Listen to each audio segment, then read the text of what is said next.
دو چیزیں ہیں جس سے نفرت پھیلتی ہے، اور نفرت ہی تمام پریشانیوں کی جڑ ہے۔ پہلی چیز دین ہے، دھرم جس کو کہتے ہیں، اور دوسری چیز ذات پات ہے۔ یہ دو چیزیں ہیں جس کی بنیاد پر دنیا میں نفرت پھیلتی ہے۔ تو سب سے پہلے دھرم کو لے لیتے ہیں، دین کو، کہ اس کی بنیاد پر نفرت کیوں پھیلتی ہے یہ ذرا سمجھ لیا جائے۔ جب بھی دین کو اللہ کی کتاب سے سمجھنے کی بجائے شخصیات کی بنیاد پر دین کو سمجھا جانے لگے گا تو دنیا میں پھر نفرتیں بڑھیں گی۔ آپسی محبت، بھائی چارگی کے بجائے نفرت اور دوریاں پیدا ہونے لگیں گی۔ اس کی بہت سی مثالیں گزرے ہوئے دور میں بھی ہیں اور موجودہ دور میں بھی ہیں۔ مثال کے طور پر ایک ڈاکٹر اننت کاگرا ہے، جنہوں نے سورہ نساء آیت نمبر 89 اور کچھ آیتوں کے حوالے سے یہ انہوں نے بتانے کی کوشش کی ہے کہ قرآن جو ہے وہ دنیا میں لوگوں کو مارنے اور کاٹنے کی بات کرتا ہے۔ اس طرح کے اور بہت سارے لوگ ہیں جو اس طرح کی باتیں پھیلا رہے ہیں۔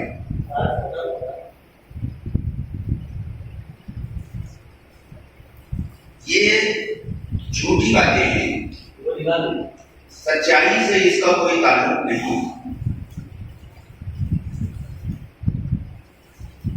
آگے پیچھے کی آیات کو چھوڑ کر کے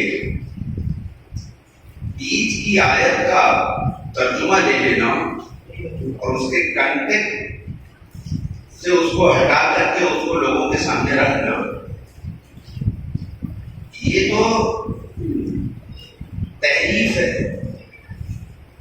یعنی یہ تو چینج کرنا ہے، قرآن کو اپنی طرف سے بدلنا ہے۔ اس کی ایک مثال ہم دے دیں کہ اتھروید کانڈ 12 سوت 5 منتر 62 میں ہے کہ ورشٹ پرورشٹ سمرشٹ دہ پردہ سمدہ، اس کا مطلب یہ ہے کاٹ ڈال، چیر ڈال، پھاڑ ڈال، جلا دے، پھونک دے، بھسم کر دے۔ اب کوئی آدمی خالی اس وید کا ترجمہ کر کے لوگوں میں یہ کہتا پھرے کہ وید تو مارنے کاٹنے کی بات کرتا ہے، تو یہ وید کے ساتھ تحریف ہے، چینج کر رہے ہو آپ اپنی طرف سے، آپ اس کو اس کے کنٹیکٹ سے ہٹا کر کے بتا رہے ہیں۔ یہ وشیش پرستھتی کی بات ہے، اردو میں کہیں گے مخصوص حالات کی بات ہے۔ آچار شری رام شرما جو ہندوستان کے پرکانڈ ودوان مانے جاتے ہیں، انہوں نے لکھا ہے کہ وید نندک کے بارے میں یہ بات کہی گئی ہے۔ یہ عام بات نہیں ہے کہ سارے انسانوں کو کاٹ ڈالو، چیر ڈالو، پھاڑ ڈالو، جلا دو، بھسم کر دو، پھونک دو، یہ عام انسانوں کے بارے میں نہیں، بلکہ انہوں نے یہ لکھا بریکٹ میں کہ جو وید کی نندا کرے اس کے بارے میں ہے۔ ٹھیک اسی اعتبار سے قرآن کچھ مخصوص حالت میں،